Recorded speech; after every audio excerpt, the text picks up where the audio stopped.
Olá, aluno do EJA, seguimos com mais uma aula de História. E aí, dentro ainda da Idade Moderna, né, a gente vai seguir a nossa aula na unidade 3, o mundo em evolução, transformações sociais e políticas no século XVIII e XIX, cujo tema 1, que inaugura aí essa unidade, né, trata aí da Revolução Industrial, ok? Então a gente vai aqui agora mapear, né, quais são esses assuntos que ele destaca aí, né, o século XVIII, o século XIX, 2 séculos importantíssimos para a gente poder compreender o mundo atual em que vivemos. É o século XVIII e junto com ele o século XIX, ok? Se a gente quer entender o mundo contemporâneo, a gente tem que dar uma olhada aí no século XVIII, uma olhada no século XIX, porque esses 2 séculos eles marcam profundamente a humanidade até hoje, ok? Então nós temos aí século XVIII, século XIX, ok? A Revolução Industrial Inglesa, portanto aí, né, um fato do século XVIII, ok? Quando eu coloco aqui, ó, mais ou menos, né, 1750, o que significa esse mais ou menos, né? Muitos historiadores, né, defendem que a Revolução Industrial Inglesa, diga-se de passagem, tá bom? Que é o que vai nos interessar aqui de perto. Ela tem início aí aproximadamente no ano de 1750. Tem outros materiais, outros livros, outras apostilas, né? Outras questões de prova, que colocam ali 1760, outros 1765, né? Mas a margem aproximada e a maioria do consenso entre os historiadores é o ano de 1750, né? Claro que aí nós não vamos aqui tentar ficar localizando qual é a data mais correta ou a data correta. Basta a gente ter uma noção cronológica, né? Que a Revolução Industrial Inglesa, ela é aí uma experiência histórica do seu século XVIII. Ok? Então, aproximadamente 1750.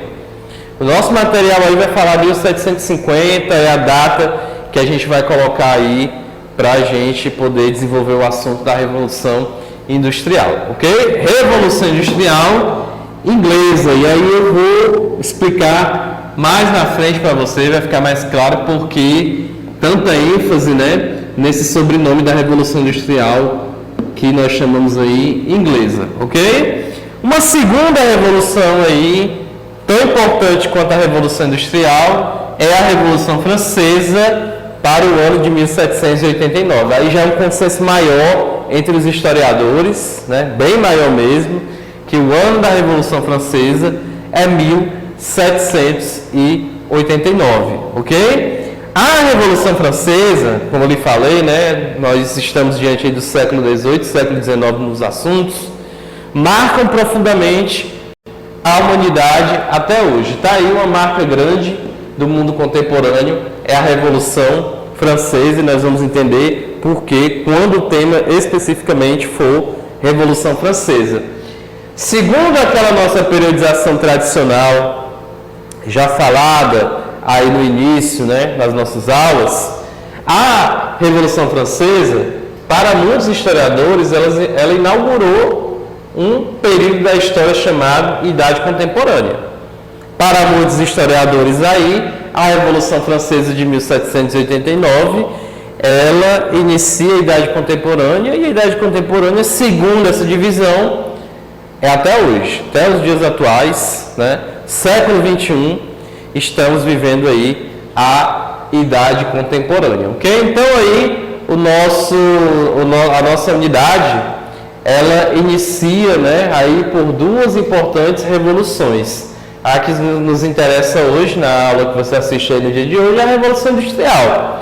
Mas nós temos aí uma outra revolução, que é a francesa. Já fica aí uma grande característica em comum entre essas 2 revoluções, a industrial, que é inglesa, né, e a Revolução Francesa. Por quê? Qual é a característica em comum? Ambas as revoluções são revoluções do tipo burguesas. É a burguesia, aquele grupo social que a gente vinha falando lá no início da Idade Moderna, que vinha em ascensão, que vai levar, né? Vai aí, vamos dizer assim, colocar em prática as suas ideias, as suas revoluções, que era a burguesia. Então, a Revolução Francesa e a Industrial são revoluções do tipo burguesa. É a única? Não, porque aí vem também nessa unidade 3 a independência dos Estados Unidos para o ano de 1776 também, né? Você pode chamar isso daqui, não está errado, tá bom? Alguns materiais gostam de chamar a independência dos Estados Unidos de Revolução Americana. Exatamente. Ok? Revolução Americana. Então tá aí mais uma, tá certo? Mais uma que é um exemplo de revolução burguesa. Ok? Então tá aí. Então, diante de tantas revoluções burguesas, né? Olha, a industrial, a francesa, a americana ou a independência dos Estados Unidos, que é como o seu material aí gostou de colocar no título, tá bom? Nós temos aí então já o avanço para o século XIX.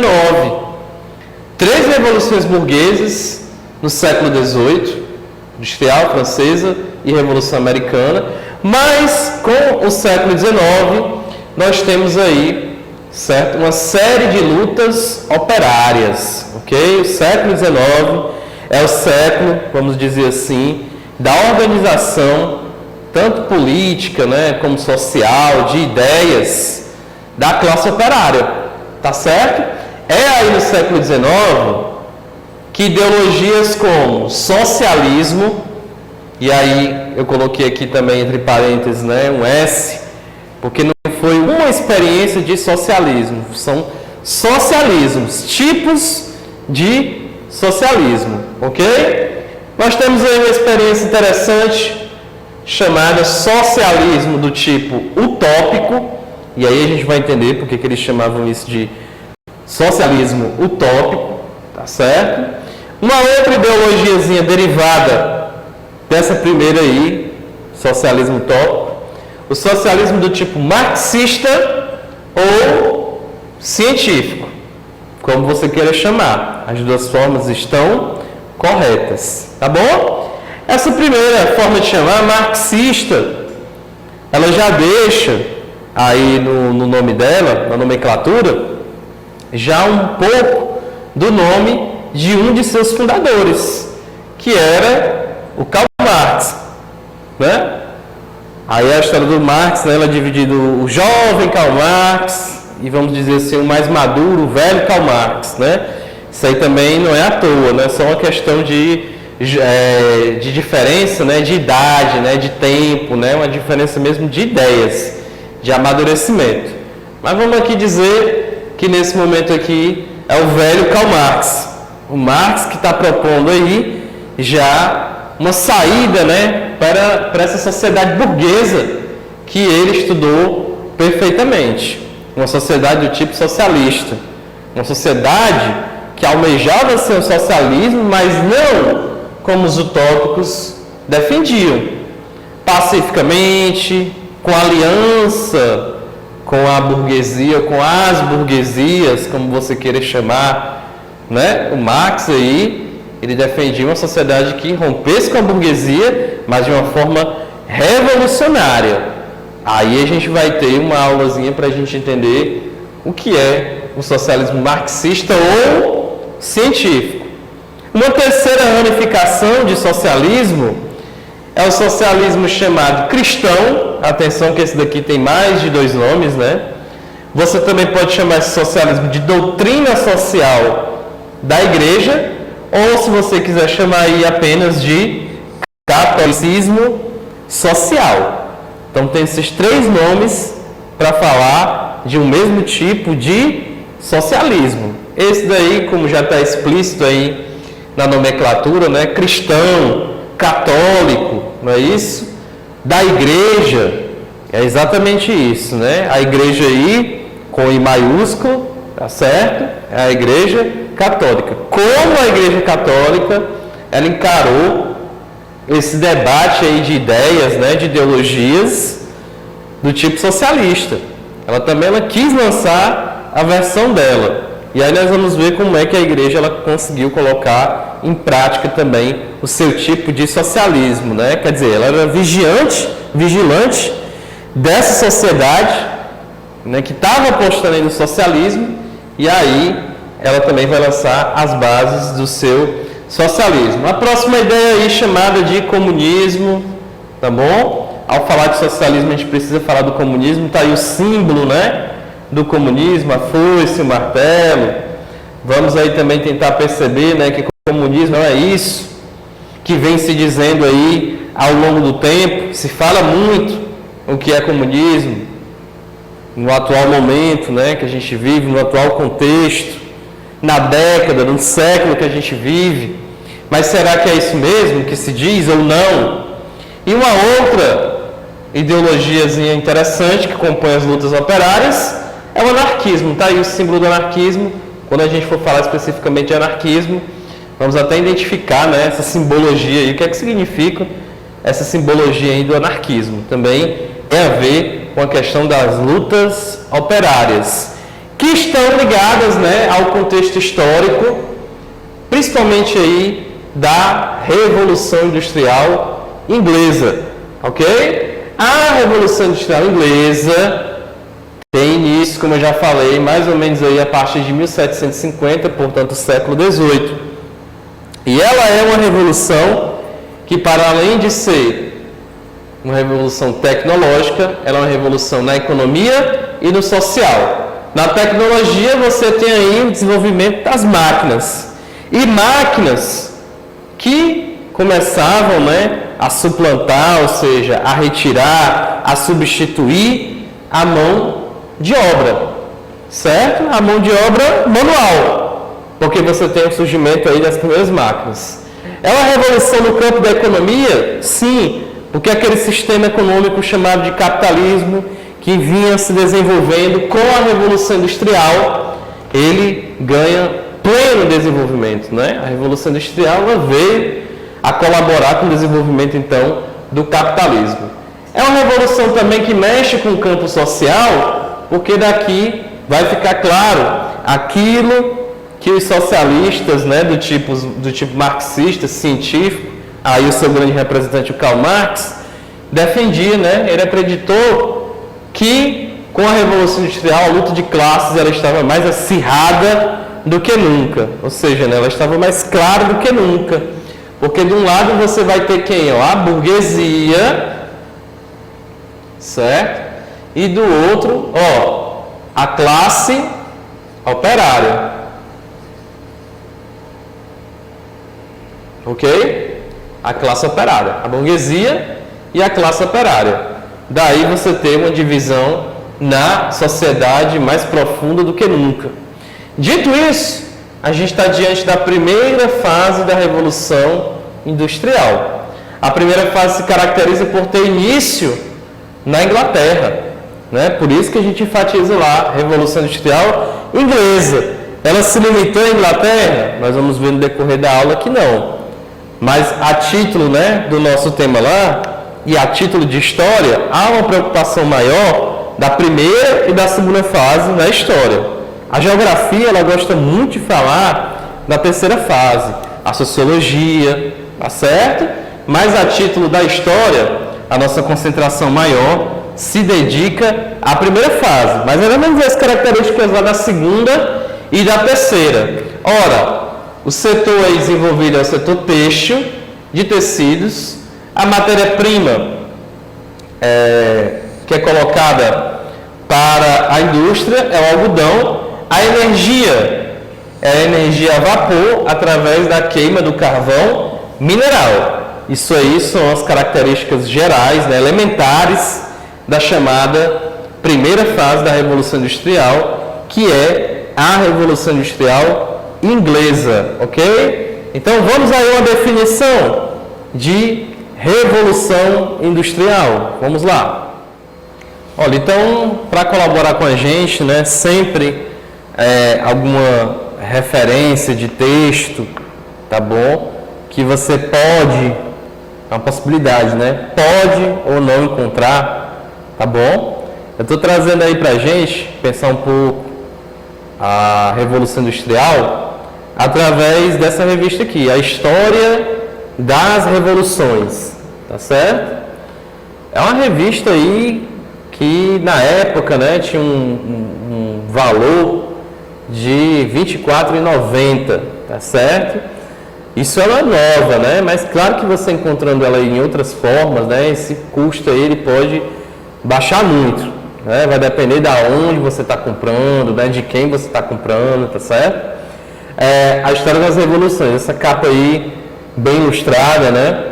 Que é interessante que na capa ele fala a história das revoluções, mas dentro, né, na contracapa, ele prefere chamar apenas de revoluções, tá certo? Então aqui é um apanhado geral das principais revoluções, ok? Então vamos dar uma olhada aqui na colaboração sobre a Revolução Industrial, ok? Vamos dar uma olhada aqui na colaboração. Então, lá na página 57, né, da revista História, a História das Revoluções ou Revoluções, conforme você queira chamar, porque ele também chama a própria revista das duas formas, né? Ele diz aí pra gente na página 57, atenção. As consequências da Revolução Industrial, é como ele prefere iniciar logo o texto dele, né? A partir da Revolução Industrial, o volume de produção aumentou extraordinariamente. A produção de bens deixou de ser artesanal e passou a ser maquinofaturada.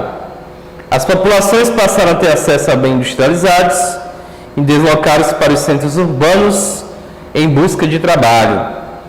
As fábricas passaram a concentrar centenas de trabalhadores que vendiam sua força de trabalho em troca de um salário, né? Então vamos aí perceber algumas coisas nesse primeiro parágrafo aí que ele coloca para a gente, né?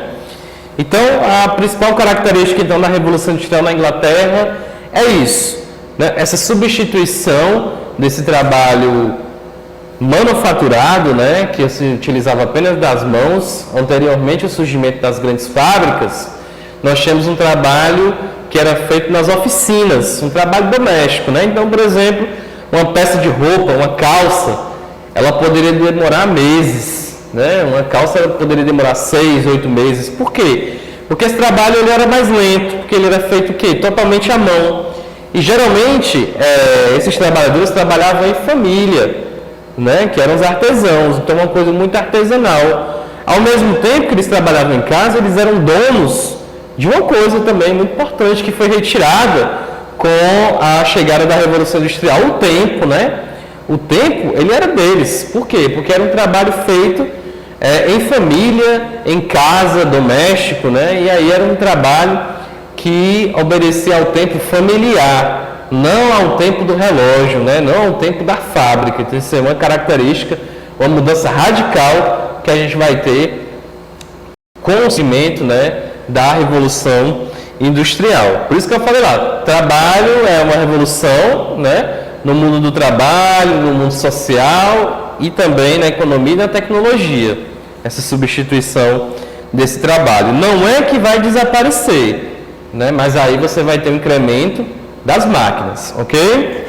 Outra das consequências da Revolução Industrial foi o rápido crescimento econômico. Antes dela, o progresso econômico era sempre lento. Levavam séculos para que a renda per capita aumentasse sensivelmente. E após a renda per capita e a população começaram a crescer de forma acelerada, nunca antes vista na história. A renda per capita é a renda por pessoa. Isso é um termo lá da geografia. Por exemplo, entre 1500 e 1780, a população da Inglaterra aumentou 3,5 milhões para 8,5 milhões já entre 1780 e 1880. Ela saltou para 36 milhões, devido à drástica redução da mortalidade infantil. A Revolução Industrial alterou completamente a maneira de viver das populações dos países que se industrializaram, né? Primeiro a Inglaterra, a primeira fase. Já a gente vai chegar nessa segunda e terceira fase. As cidades atraíram os camponeses e artesãos e se tornaram cada vez maiores e mais importantes. Já na 58, a contribuição da nossa revista, né, a História das Revoluções. Na Inglaterra, por volta de 1850, pela primeira vez em um grande país, havia mais pessoas vivendo em cidades do que no campo. Está aí uma grande transformação, né? A urbanização significa dizer o quê? Né? O campo por excelência da fábrica, da indústria, né? É a cidade. A fábrica está na cidade, ela não está no campo. Então, aconteceu o quê? O êxodo rural, a saída daqueles camponeses do campo em busca de trabalho na fábrica que estava na cidade. Daí surgiu os bairros operários, né? Das cidades, as pessoas mais pobres se aglomeravam em subúrbios de casas velhas e desconfortáveis, condições horríveis de higiene e salubridade, se comparadas com as habitações dos países industrializados hoje em dia. Mas representavam uma grande melhoria se comparadas às condições de vida dos camponeses, que viviam em chupanas, né, choupanas de palhas, né, aquelas casas bem humildes, né, barracões de palha, conviviam com a falta de água encanada, com os ratos, o esgoto, formando riachos nas ruas esburacadas. O trabalho do operário era muito diferente do trabalho do camponês, tarefas monótonas e repetitivas. A vida na cidade moderna significava mudanças incessantes. A cada instante surgiam novas máquinas, novos produtos, novos gostos, novas modas, né? Esse trabalho, vale a pena a gente voltar aqui, do operário era muito diferente do trabalho do camponês, né? Tarefas monótonas e repetitivas, né? Há livros, há questões, há textos que dizem que um trabalhador na primeira fase, um operário na primeira fase da Revolução Industrial, trabalhava até 14, tem livros que falam 17 horas por dia, né? Uma jornada de trabalho excessiva, desgastante, né? Então essa era a média, né? 14, 17, 15 horas, né? É aquela a observação que a gente estava fazendo, né? É uma aproximação, não é um dado exato.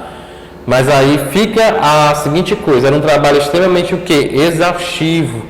A jornada de trabalho longa. Direitos dos trabalhadores, nesse momento, sequer existiam. O único direito que esse trabalhador inglês aí, esse operário inglês na primeira fase da Revolução tinha, era o direito ao trabalho, né? E aí uma coisa muito interessante que acontecia era o seguinte, né? Muitos desses trabalhadores operários, né? Era muito comum os acidentes de trabalho. Aí muitos, né? Perdiam um braço, uma mão. Por quê? Não é que eles não sabiam lidar com a tecnologia também, porque era uma coisa nova, mas era tão exaustivo de um jeito que o indivíduo ficava cansado e, consequentemente, né? Ele acabava se acidentando. Ok? Então, uma característica aí da primeira fase também da Revolução Industrial, né? Longas jornadas. Direitos, praticamente nenhum. O único direito era o trabalho. Acidentes de trabalho. Então, características aí da vida, né?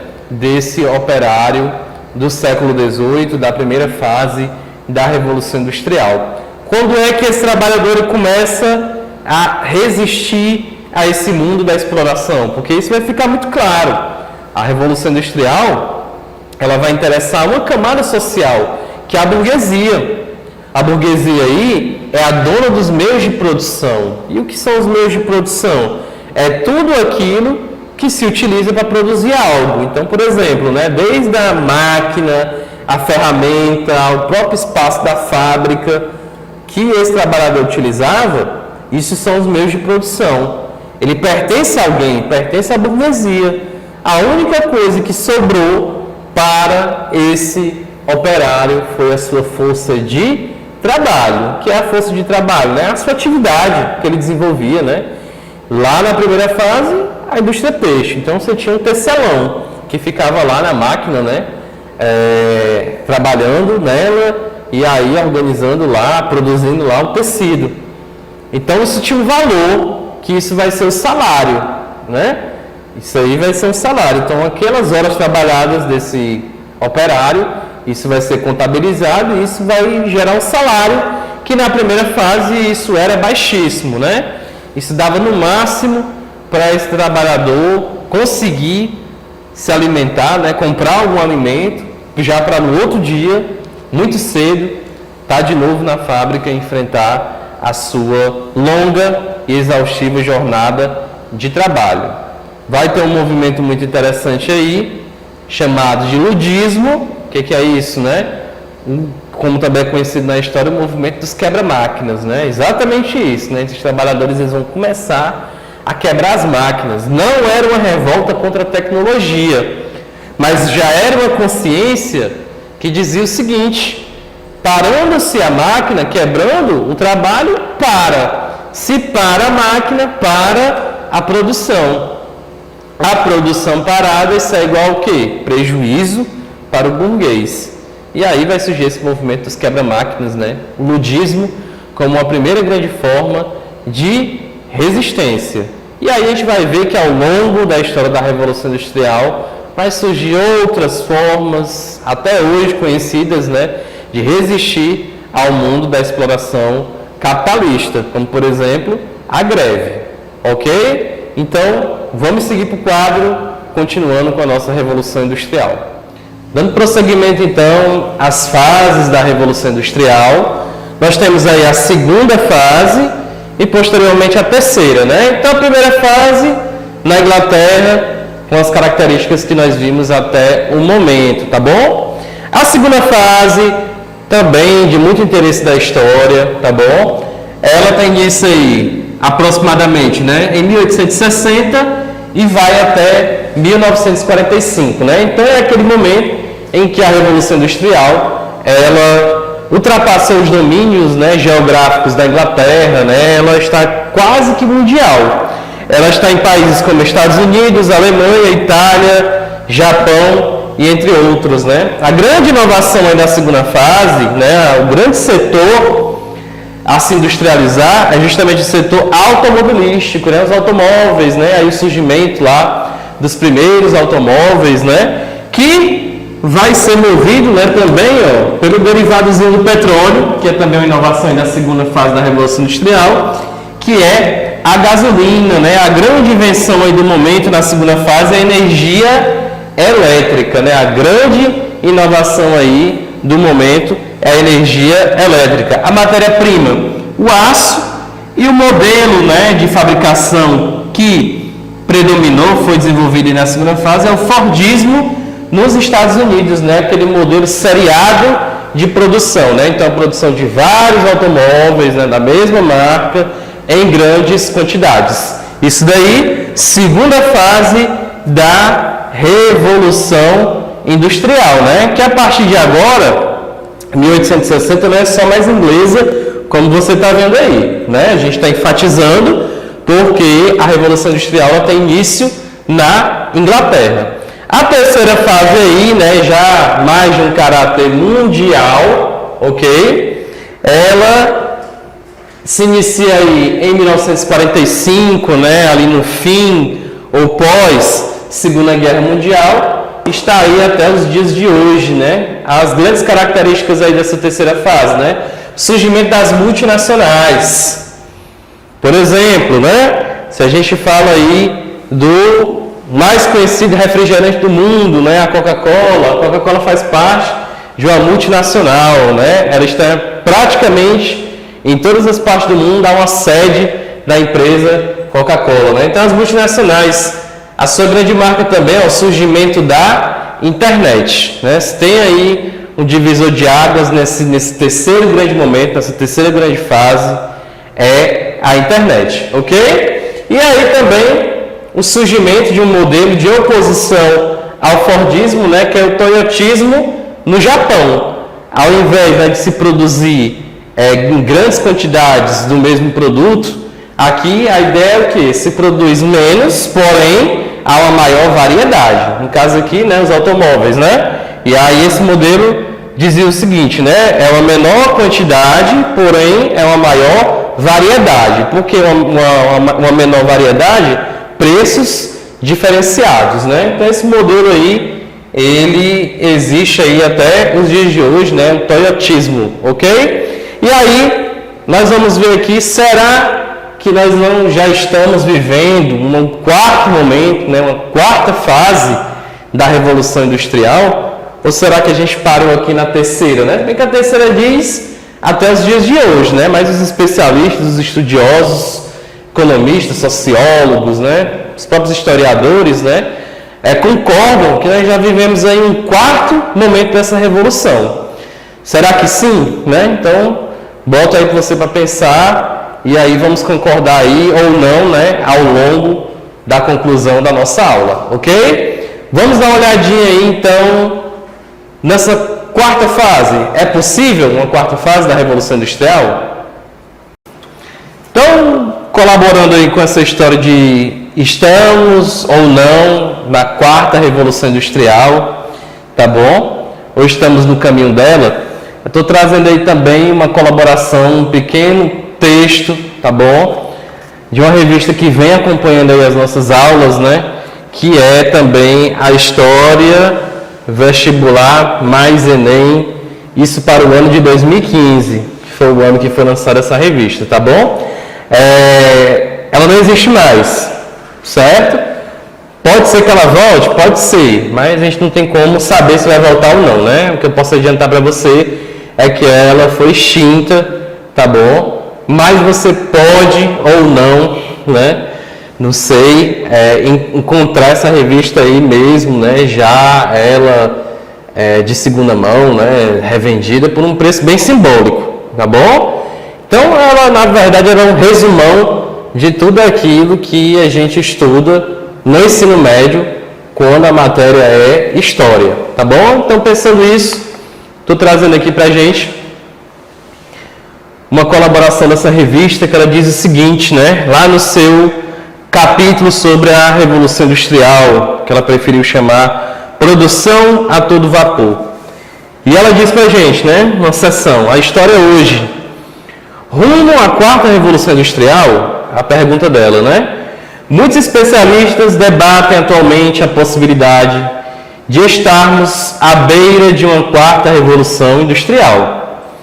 Há divergências, contudo, quanto à natureza das transformações que devem moldar os sistemas de produção nos próximos anos. Alguns apontam que o principal fator da mudança será o aperfeiçoamento da nanotecnologia, a partir da manipulação de moléculas e átomos. É possível criar processos e materiais ou mesmo novas aplicações a produtos conhecidos. Sua utilização abrange áreas variadas, como engenharia, química, eletrônica e medicina. Há ainda os entusiastas das impressoras 3D, máquinas que podem produzir objetos físicos tridimensionais a partir do desenho no computador. Eletrodomésticos, brinquedos, calçados e uma infinidade de produtos podem ser criados em casa, o que reformularia o atual sistema manufatureiro, ou seja, o sistema de produção. Resta saber se os avanços propostos por esses dois modelos serão suficientes para promover uma quarta revolução industrial, né? Então aqui ele já está falando um aspecto mais de uma indústria muito mais científica, né? O mundo da ciência, né? Veja aqui as áreas do conhecimento que ele coloca em jogo aqui na quarta revolução industrial, né? A medicina, a química, né? A própria física, né? E aí dá um exemplo do atual momento, né? Que é a questão das impressoras 3D, que é possível, né? Você vamos dizer assim, imprimir um modelo em 3 dimensões, né? Isso aí tem colaborado muito nessas áreas, né? Da medicina, da química, né? Da engenharia, né? Então, quem vai dizer para a gente se nós estamos vivendo atualmente a quarta revolução industrial é justamente a história. Há características aí de um quarto momento para a revolução industrial, mas isso vai ser confirmado ou não, né? Isso aí os especialistas, né, os cientistas sociais estão a discutir se a gente já está vivendo aí uma quarta revolução industrial. Fato é que, depois lá da primeira fase do século XVIII, o mundo do trabalho, né, a sociedade, né, as tecnologias se transformaram. Foi um divisor de águas, né, a primeira revolução industrial. Uma coisa era o mundo antes do século XVIII, com a primeira fase da revolução industrial, outra coisa é o século XXI, passados tantos tempos, né, tanto tempo aí da primeira fase da revolução industrial, ok? Então, o mundo industrializado, ele não vai retroceder, né? Vamos dizer assim que ele é daqui para frente, né? Quais são as transformações propostas aí dessa revolução industrial que não parou, né? Começou no século XVIII e, como o texto pergunta aqui para a gente, rumo à quarta revolução industrial. Então vamos tentar perceber isso daí também no nosso cotidiano, né? Desde um celular a um próprio aplicativo, né, que você possa ter aí no seu aparelho, né, no seu computador, ou não, né, pelo menos que você tenha alguma notícia dele, né? Então essas são as marcas de uma quarta revolução industrial. Vamos ver como é que a revolução industrial aparece em termos de questões para a gente, ok? Então você tem aí a questão 01, questões extras, certo? E você tem aí no seu slide de número 1, uma questãozinha que vem lá da UFRN, Universidade Federal do Rio Grande do Norte, e o ano era 96, ok? E aí, uma questão adaptada para você sempre ter o maior índice de acerto, tá bom? Então vamos saber aqui o que é que eles queriam saber das pessoas, né, que foram lá fazer o vestibular para a Federal do Rio Grande do Norte. O que é que o Rio Grande do Norte queria saber desses candidatos quando o assunto era Revolução Industrial, tá bom? E ele diz aí pra gente, questão 01, no slide 1. A primeira Revolução Industrial caracterizou-se pela utilização em larga escala das seguintes matérias-primas e fontes de energia, né? Toda vida que o assunto é primeira fase da Revolução Industrial, é um ponto que se gosta de saber. Matérias-primas, fontes de energia, tá bom? Então vamos lá para as alternativas. A letra A, carvão, ferro e energia elétrica. Tá errado esse item, né? Quando ele fala aí, ó, energia elétrica. Energia elétrica é aí, né, uma fonte de energia, mas da segunda fase da Revolução Industrial, como você bem viu, né, na explicação, ok? Energia elétrica, isso é igual à segunda fase da Revolução Industrial, isso é igual a século XIX. A letra B, carvão, ferro e vapor. Vou mandar a letra C, petróleo. Aí ele já começou errado, né? O petróleo aí faz parte também, é uma invenção, vamos dizer assim, da segunda fase da Revolução Industrial. Então, já está errado, por mais que o resto aqui esteja correto. Letra D, petróleo, ele já errou de novo. Se o A errou, C errou, o D errou, só sobrou para a gente realmente a letra B, carvão, ferro e vapor, né? As matérias-primas e a fonte de energia. Tá aí, a fonte de energia, o vapor, ok? Portanto, a sua questão 01, o item correto é a letra B. E aí, vamos para a questão 02 no slide de número 2, que vem também lá da Federal do Rio Grande do Norte, e o ano era 2000. A primeira Revolução Industrial, iniciada em fins do século XVIII, provocou várias transformações na sociedade europeia, tais como... Então, já aí uma observação para você, diante daqueles períodos, né, aquelas datas, aqueles séculos, né, que a gente falou, né, aquelas datas aproximadas, né? Veja aí que a questão, ela não lhe pergunta, né, em que ano iniciou a primeira fase da Revolução Industrial, mas ela diz o século. Isso ela é consenso, é século XVIII. Nós vimos aqui que isso é aproximadamente, né, 1750, alguns livros falam 1760, então essa não é a questão, qual é a data correta, tá bom? E sim que faz parte do século XVIII. Essas datas elas são datas aproximadas, tá bom? Então a questão não quer saber isso de você, ela já diz que é no século XVIII, fins do século XVIII, olha só, né? Pode ser que você encontre uma outra questão por aí, sobre a primeira fase da Revolução Industrial, que quer saber o país, que é a Inglaterra, que quer saber um ano, uma data. Pode ser, não vou dizer que é impossível, né? Mas é bem difícil. Atualmente, né, a história não está preocupada com que você decore datas, e sim que você aprenda contextos, períodos, identifique os séculos. Não foi assim que a gente começou o nosso curso, né, identificando os séculos. Mas voltando aqui para a nossa questão, ele diz, provocou várias transformações na sociedade europeia, a primeira fase da Revolução Industrial. Tais como, que transformações são essas, né? A letra A, fortalecimento do controle político das metrópoles sobre suas colônias, né? Aí tá falso, né? Não é assim uma transformação. Esse controle, ele já vinha acontecendo já antes da própria Revolução Industrial. Só você lembrar lá da lógica do mercantilismo, né? Só você lembrar lá da história lá do colonialismo, do pacto colonial, o sistema colonial, né? Então isso é anterior ainda ao século XVIII, ok? A letra B, melhoria das condições de vida e trabalho no meio urbano, né? As condições de trabalho, elas ficam a cargo do século XIX, essa melhoria, porque nós vamos ver principalmente ali quando a gente começar a estudar as lutas operárias, né? Como é que se deu a construção dessa melhoria das condições de vida, de trabalho, né? Então não cabe falar isso aqui no século XVIII, lembrando, né, que há uma estimativa de até 17, 18 horas trabalhadas, né, por um operário, uma carga horária realmente extensa, tá bom?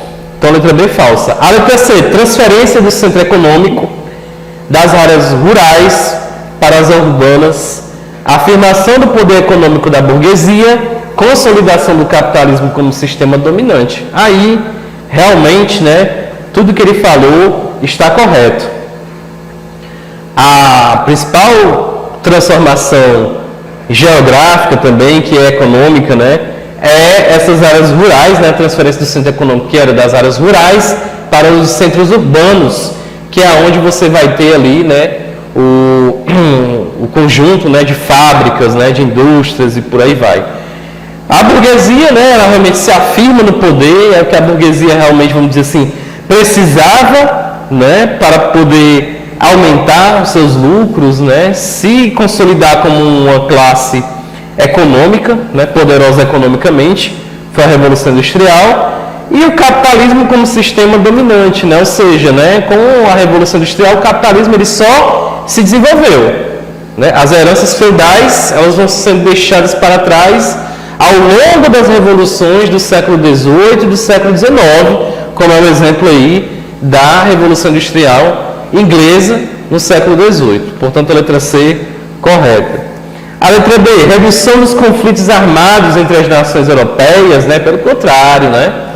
Esse fim de século XVIII, século XIX e ainda mais para frente, né? É o momento em que essas tais nações europeias vão entrar em conflitos, né? Então tem aí um quê de conflitos armados aí nas suas várias formas, né? Do século XVIII, e isso já dando largada ali no início do século XX, tá bom? Então a letra D falsa, portanto a sua questão 02 é o item C. Vamos aí à questão 03, é uma questão que vem lá do Enem. E aí, você está observando no seu slide, né? Tem a questão 03 no slide número 3, tem assim, Enem PPL, né? Tracinho 13. Tracinho 13 significa que foi no ano de 2013. O que é esse PPL? A título de curiosidade, né? Bom, as edições do Enem, elas têm se comportado da seguinte forma aí nas suas últimas edições, pelo menos há uma década, né, há já um certo tempo. O que acontece, né? Existe o Enem tradicional, que é para o estudante que está terminando o ensino médio, para quem já concluiu, mas também a população carcerária, né, ela tem também o direito a fazer a provinha do Enem. Então esse PPL, né, significa pessoa privada de liberdade, né, quem está cumprindo alguma pena aí no sistema carcerário brasileiro. Então tem uma prova do Enem específica para eles, não é a mesma coisa, não é igual. Os conteúdos podem ser os mesmos, né, mas as questões elas são diferentes, tá bom? Mas o nível é a mesma coisa. Então essa questão 03 aí é a Revolução Industrial. E aí foi uma questão PPL, né, para pessoas privadas de liberdade, tá bom? É o que significa PPL aí na sua questão 03. Diz ele, texto 1. O aparecimento da máquina movida a vapor foi o nascimento do sistema fabril, em grande escala, representando um aumento tremendo na produção, abrindo o caminho na direção dos lucros, resultado do aumento da procura. Eram forças abrindo um novo mundo. Isso daí é um trecho lá do livro História da Riqueza do Homem, ok? Então isso é texto 1. Texto 2. Os edifícios das fábricas adaptavam-se mal à concentração de numerosa mão de obra, reunida para longos dias de trabalho, numa situação árdua e insalubre. O trabalho nas fábricas destruiu o sistema doméstico de produção. Homens, mulheres e crianças deixavam os lugares onde moravam para trabalhar em diferentes fábricas. Isso daí veio lá do texto, né, do livro Introdução à História Social Contemporânea. Então você tem texto 1 e texto 2. E aí ele quer saber da gente as estratégias empregadas pelos textos 1 e 2 que acabamos de ler para abordar o impacto da Revolução Industrial sobre as sociedades que se industrializavam são respectivamente, né?